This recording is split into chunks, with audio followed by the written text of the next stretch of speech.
Los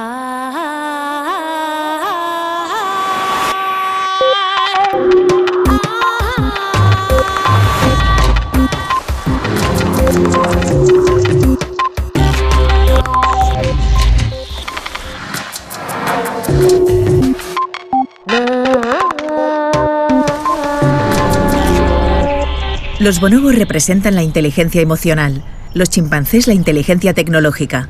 Isabel Benque.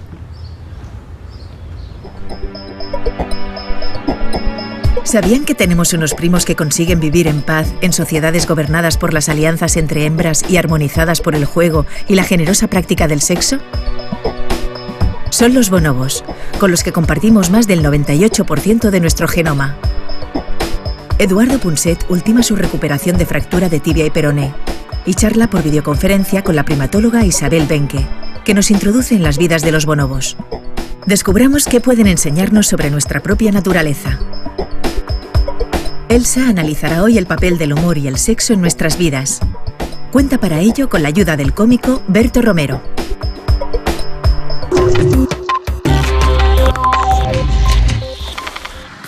Isabel, has pasado casi toda tu vida con los bonobos, y los bonobos son, con los chimpancés, los únicos que prácticamente tienen el mismo genoma que nosotros. Una de las cosas que nos vas a explicar en este programa es por qué los chimpancés son tan agresivos y los bonobos son tan cariñosos. ¿Por qué unos y otros son tan distintos? ¿De dónde vienen los bonobos? Los bonobos son nuestros primos, nuestros parientes vivos evolutivos más cercanos. Al igual que los chimpancés. Muchas veces se preguntan quién es más cercano, los chimpancés o los bonobos. Es lo mismo que preguntar quién es más cercano, el primo de tu lado materno o el primo de tu lado paterno. Son los dos nuestros primos. El punto es que compartimos un ancestro evolutivo. Cuando tú tienes primos, compartes un ancestro que es tu abuelo, que son tus abuelos. Nosotros igual. El ancestro evolutivo que compartimos con los bonobos y los chimpancés, o sea, nuestra abuela evolutiva vivió entre unos 6 y 7 millones de años atrás. Y los chimpancés y bonobos se separaron, el ancestro común entre ellos se separó entre un millón y medio de años atrás y 2 millones de años atrás, cuando se formó el río Congo. Entonces, los bonobos son distintos de los chimpancés. Jane Goodall, que estuvo en redes y que fue, bueno, probablemente considerada por todos los primatólogos como la gran primatóloga que ha presidido la extensión de vuestro conocimiento, ¿no? Ella solía citar, yo me acuerdo, de el ejemplo concreto de una madre chimpancé que degeneraba, para un chimpancé, degeneraba en un sentimiento de compasión para su hijo o su hija. Y eso era absolutamente nuevo, no probado en un chimpancé. En cambio, con los bonobos estamos rodeados continuamente por esta especie de compasión constante hacia los demás, su sociabilidad que les ha hecho distintos, ¿no?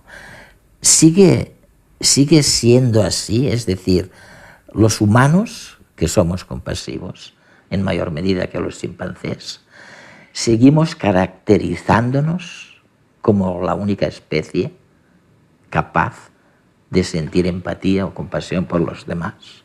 Esa es una gran pregunta. La respuesta corta es no. No somos la única especie que siente compasión.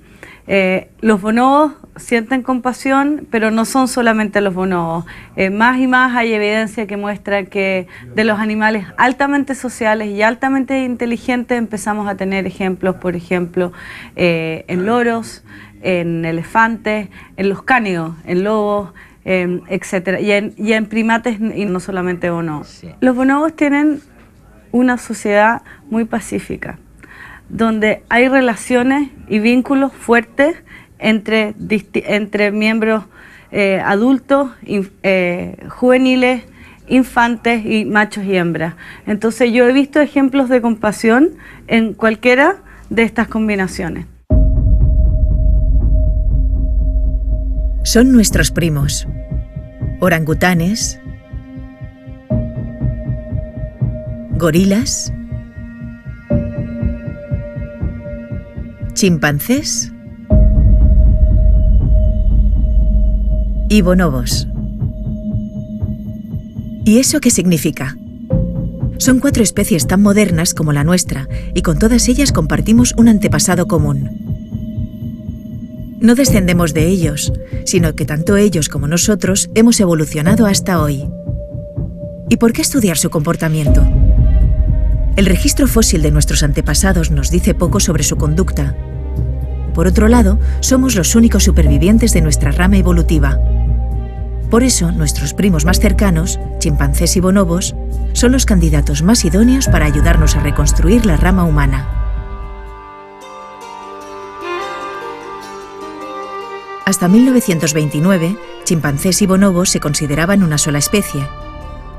Su aspecto físico es tan parecido que nadie se detuvo a observar las grandes diferencias de comportamiento.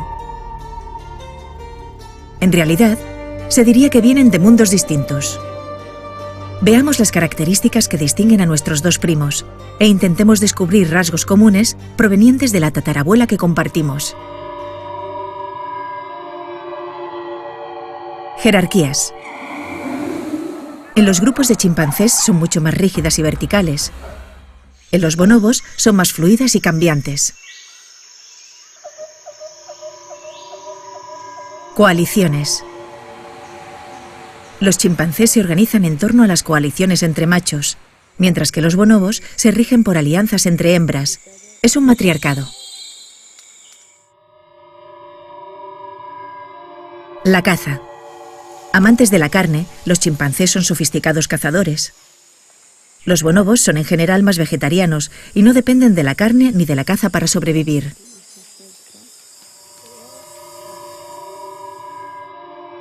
Capacidad tecnológica. Los chimpancés crean y utilizan herramientas. Son tecnológicos. Los bonobos, en menor medida, también, pero no dependen de las herramientas para vivir.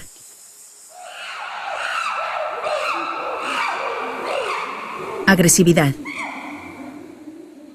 La xenofobia es marca de los chimpancés, hasta el punto de matar a adultos o infantes de grupos vecinos. Los bonobos son pacíficos incluso entre grupos.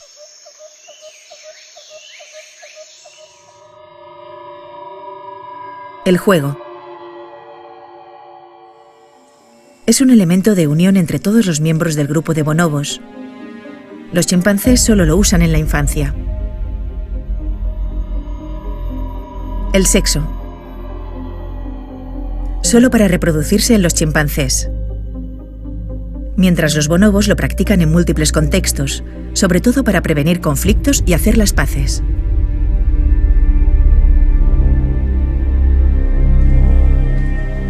¿Dirían que 6 millones de años nos han separado tanto de nuestros primos? ¿Y de dónde vienen entonces estas diferencias entre chimpancés y bonobos? ¿Han vivido en ambientes diferentes, en estirpes variables, con restricciones distintas en cuanto a nutrición? ¿Qué es lo que les ha hecho distintos? ¿Cómo se generaron las diferencias entre chimpancé y bonobo? Es una de las grandes preguntas que tenemos hoy. No tenemos la respuesta definitiva, pero hay 2 áreas que son fundamentales para empezar a dilucidar este misterio. Uno es los recursos, la ecología. En general, los bonobos parecieran vivir en bosques que son mucho más ricos en recursos, tienen mucha fruta. El hecho de tener mucha fruta y que estamos en los trópicos, de manera que hay fruta todo el año, no es un clima estacional, permite que las hembras, que necesitan más recursos para poder alimentar a las crías, anden juntas. Y eso es lo crucial de los bonobos, porque las coaliciones entre hembras es lo que en su turno influencia toda la dinámica que resulta más pacífica. Hay recursos que permiten que hembras no estén emparentadas, hagan coaliciones porque en el fondo quieren prevenir, les interesa prevenir el infanticidio. Eso es uno, entonces, la ecología. Pero Dos, y obviamente está muy ligado, es que estamos hablando de especies altamente inteligentes, sociales, que tienen tradiciones culturales. Entonces, cuento corto, creo que la diferencia entre los chimpancés y los bonobos tiene que ver con una interacción entre una ecología más rica y un proceso de tradición cultural que ha mantenido el tipo de sociedad que tienen hoy día. O sea, reglas que una vez que existen en una sociedad tienden a mantenerse y a reforzarse entre los individuos. Eso quiere decir que una vez que tienes un sistema donde hay hembras que están en coaliciones, porque en el fondo quieren proteger la vida de los infantes y de los hijos, se pone en efecto una cierta cultura de la tolerancia que ellas mantienen, ¿ya? No es que sea una utopía pacífica y que las hembras sean pacíficas, pero mantienen la paz, que es distinto.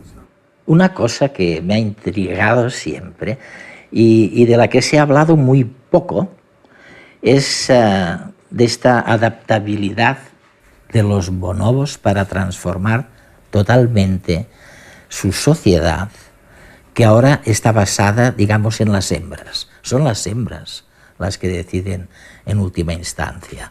Y somos muchos los que decimos que eso habría que haber ocurrido, o tendría que haber ocurrido, con los humanos, y que, sin embargo, cuesta mucho implementarlo, aplicarlo. La sociedad de los bonobos está fundamentalmente organizada alrededor de las jerarquías, de las coaliciones de las hembras, ¿ya? Hay jerarquías, pero son más fluidas. Estas jerarquías están organizadas en cuanto a edad. Mientras mayor es la hembra, en general, mayor jerarquía. Desde el punto de vista evolutivo, el interés de una hembra, esto no necesariamente es a nivel consciente, el interés de una hembra es que no solo que sobreviva el hijo, sino que sobreviva el hijo del hijo. O sea, ya eso te impone una perspectiva a largo plazo. Yo creo que eso es fundamental. Eso quiere decir que la única manera, la mejor manera que tiene una hembra de apostar a la sobrevivencia del hijo, es mantener una red social, ojalá amplia, y número dos, que esa red social que sea de buenas relaciones sociales.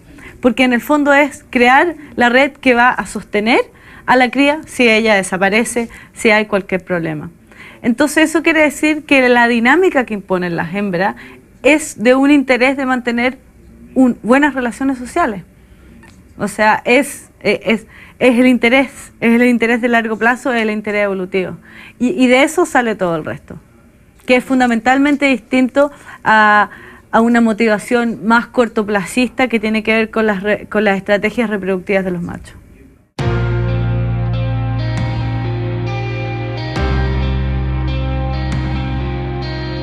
¿Cuál es la naturaleza del ser humano? ¿Compasiva? ¿Empática? ¿Altruista? ¿Pacífica? ¿Violenta? ¿Egoísta? ¿Cruel? ¿Arrogante? ¿Qué somos en realidad? ¿Desde dónde observar la esencia de la especie humana? Sin duda, como nos veamos a nosotros mismos, a la humanidad entera, va a determinar cómo nos vamos a comportar en el futuro.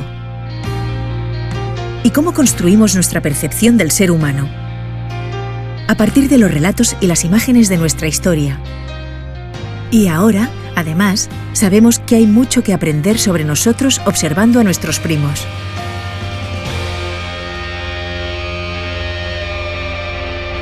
Tras más de 50 años de estudio de su comportamiento, los chimpancés nos han ayudado a construir una imagen de nuestra naturaleza agresiva, con dominancias, fuertes jerarquías, guerras y tecnología. Ahora nos es fácil observarlos y encontrar las similitudes con nuestra especie. Pero hagan un ejercicio, pregúntense, ¿y si los bonobos se hubieran descubierto antes que los chimpancés y llevásemos 50 años estudiándolos con profundidad? ¿Qué relato de nuestros orígenes tendríamos? Muy probablemente nos veríamos como parte de una familia que da importancia a las relaciones filiales, a la cohesión entre grupos, al pacifismo, al rol de la creatividad, del juego, del sexo. Proteger y estudiar a los grandes simios no es solo cosa de los primatólogos. Es la vía que tenemos de saber hacia dónde vamos y cómo nos relacionaremos en el futuro.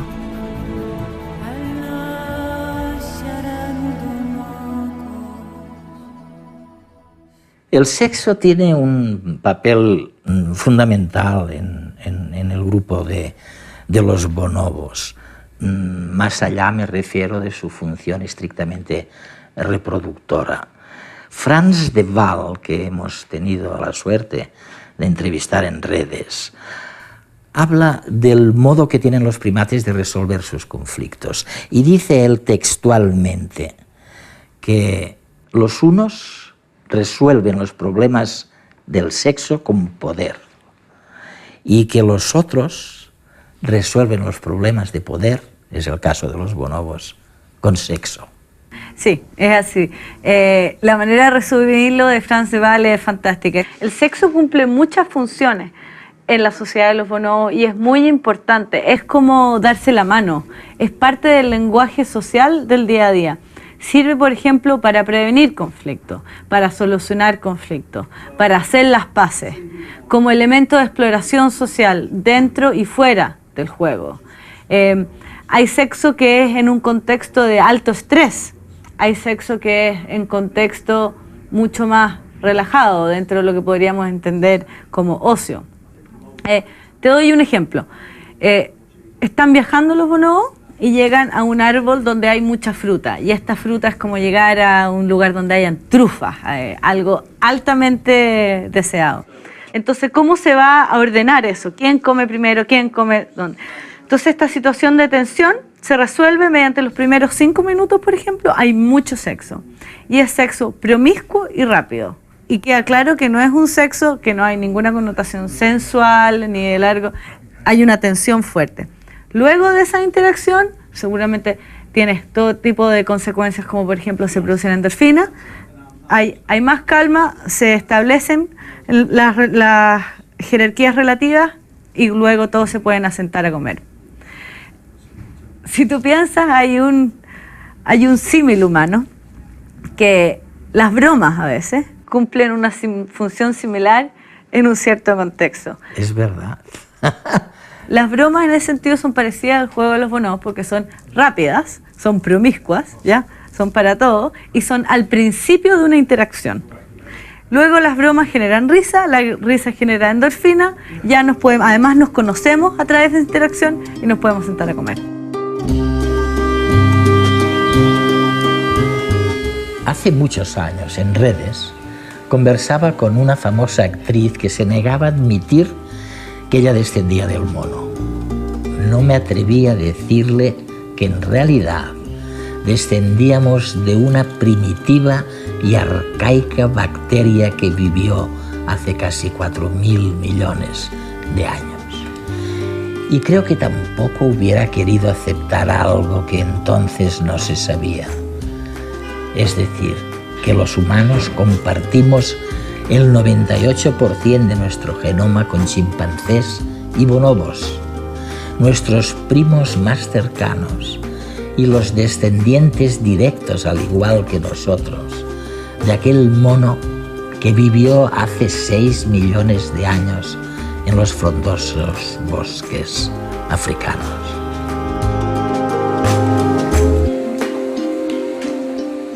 Eduard, te quería confesar algo. El año pasado fue el matrimonio de mi tía y me pidieron hablar. Dije, ¿qué voy a hablar? Y me acordé de ti, lo que dijiste en la Ciudad de la Idea, en Puebla, cuando hablaste de los orígenes biológicos del amor. Y dijiste cómo en un principio una bacteria buscó a otra bacteria y quisieron juntarse para hacer algo mejor. Y espiroqueta, no me dejes tan solo. Y me basé en eso y dije unas palabras con respecto a tu pensamiento y la verdad fue un éxito. Así que te quería confesar que ocupé tu idea, pero la verdad fue muy bonito. Así que muchas gracias, te lo agradezco mucho, un abrazo muy grande. Gracias por todo, Isabel. La próxima vez nos volvemos a ver en la Ciudad de las Ideas, en Puebla, en México. Hasta entonces, mil gracias.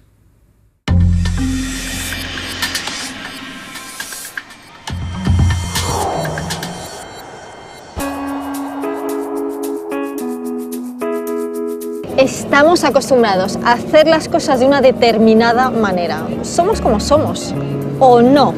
Podemos aprender a potenciar formas diferentes de vivir, de relacionarnos con los demás y de resolver conflictos. ¿Te apetece probarlo?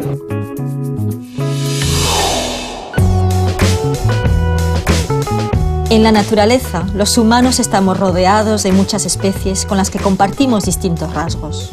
Durante décadas pensábamos que éramos más similares a los agresivos y jerárquicos chimpancés que a los bonobos, un matriarcado relativamente cooperativo y pacífico cuya forma de vivir estamos descubriendo desde hace solo unos años. Los bonobos dan mucha importancia al juego, a la risa y al sexo, y los utilizan a lo largo de toda su vida adulta para divertirse y para prevenir o reparar conflictos. La risa y el sexo son dos piedras de toque que nos pueden proporcionar salud física y bienestar emocional. Veamos cómo nosotros podemos reforzarlos en nuestra vida diaria. De entrada, me han dicho que aquí hay un espectáculo que da mucha risa.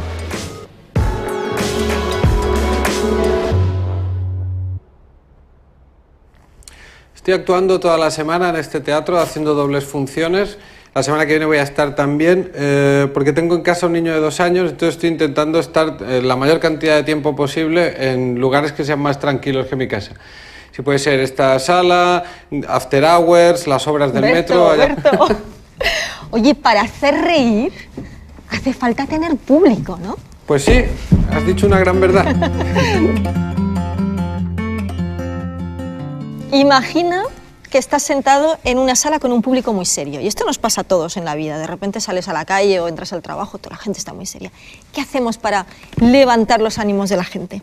Y yo en mi caso tengo que hacer el espectáculo como si se estuvieran riendo mucho. Yo tengo que estar a tope todo el rato. Eso también lo he aprendido. No puedo dejarme contagiar, porque el tema de las energías con el público... Yo me acuerdo cuando empezaba y era muy duro. Si ellos estaban fríos, yo me enfriaba, el esfuerzo para calentarlos me desgastaba mucho, es que acababa es muy fatal. contagioso Sí. el humor. Cualquier emoción es tremendamente contagiosa, pero la risa en especial, ¿no? La risa sí, pero es que si no la provocas... Y el mal rollo también. El frío, Sí. a mí me calaba los huesos. ¿A ti te da la sensación que cuando estás bien atraes determinadas emociones? Por supuesto. Cuando estás bien atraes determinadas emociones y si estás alegre la gente se dirige de otra manera. Pero a mí yo tengo un plus dedicándome a lo que me dedico y siempre estoy atrayéndolo aunque no quiera. Claro, dan por sentado que eres un tío positivo y alegre. Es como un halo que se crea alrededor, ¿no? Bueno, pero es fantástico, ¿no? Llevar este estigma encima de que tú eres el que traes alegría a la gente. Mucho mejor eso que no, imagínate, Que no lo contrario, ¿no? que me vieran y ya quisieran pegarme. Sí. Los humanos, cuando somos niños, reímos unas 300 veces al día. De adultos, solo reímos unas 17 veces al día de media.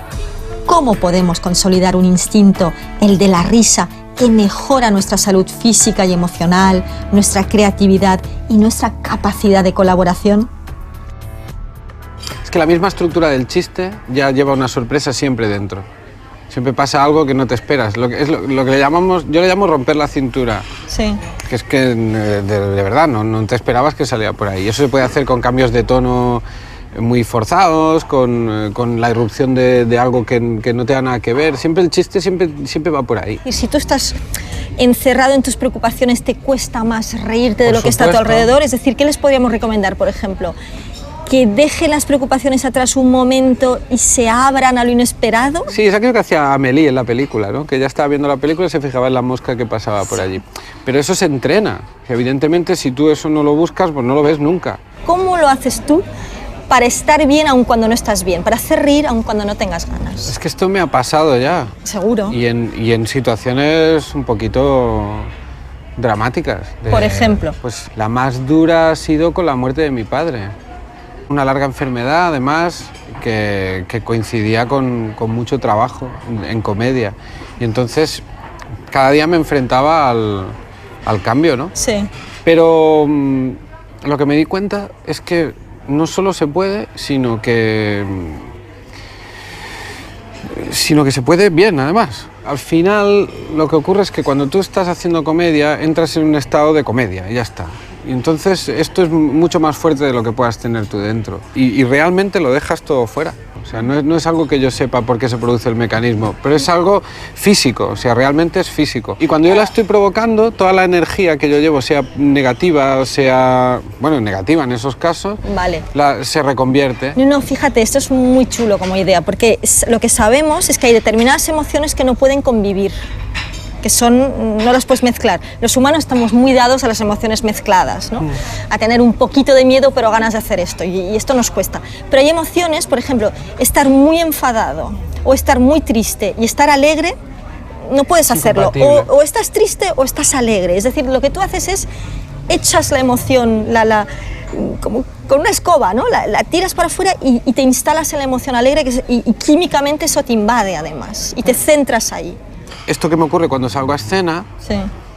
de alguna manera yo me doy cuenta que es que lo estoy aplicando continuamente en mi vida. Es decir, todo lo negativo le cuesta mucho más enganchárseme. Porque como me he montado yo no sé si es mis estructuras cerebrales o mi manera de funcionar, claro. Está siempre orientada a la comedia. Entonces Claro. me cuesta mucho más estar triste, mucho rato. Porque está claro que si acostumbras el cerebro a formar esas conexiones y activar las partes que son más alegres, es una costumbre. Pues yo les puedo decir que funciona. En mi caso está funcionando. Fantástico. Hasta las ratas se ríen. ¿Las ratas? Las ratas. Los gatos, no, ¿verdad? Esos no se ríen Me nunca. cuesta pensarlo, pero a lo mejor dentro también tienen su sentido del humor y su corazoncito. Pero ese gato que lo pones del revés y la cara está igual, lo pones colgando al revés y está... Es algo fascinante la capacidad de mantener el rictus del gato. Es Yo verdad, creo que es los felinos verdad. están fuera, ¿no? Reír genera neurotransmisores y hormonas como la dopamina y las endorfinas que nos hacen sentir bien. Y además tiene un impacto sobre la salud física porque aumenta la resiliencia del sistema cardiovascular, mantiene la plasticidad neuronal, relaja los músculos y te predispone a estar abierto a lo que te rodea. Por eso, la risa fomenta la colaboración y la cohesión social. Hemos hablado de cómo podemos potenciar los efectos beneficiosos de la risa en nuestra vida diaria. Y lo mismo pasa con el sexo. Nos enseñan higiene sexual, pero ¿por qué no aprender también a gestionar las emociones relacionadas con el sexo? Podríamos llamarlo inteligencia sexual, porque para bien o para mal, el sexo es una forma potente de comunicación con los demás.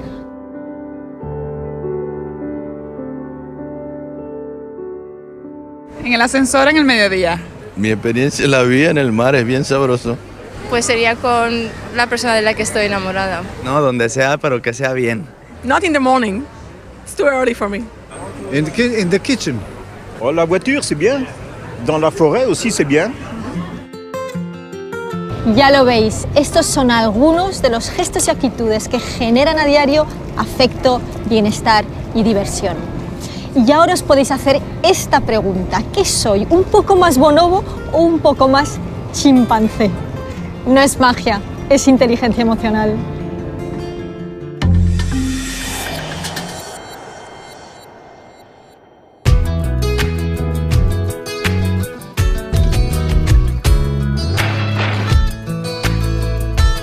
Me gustaría saber si el sol se apagará.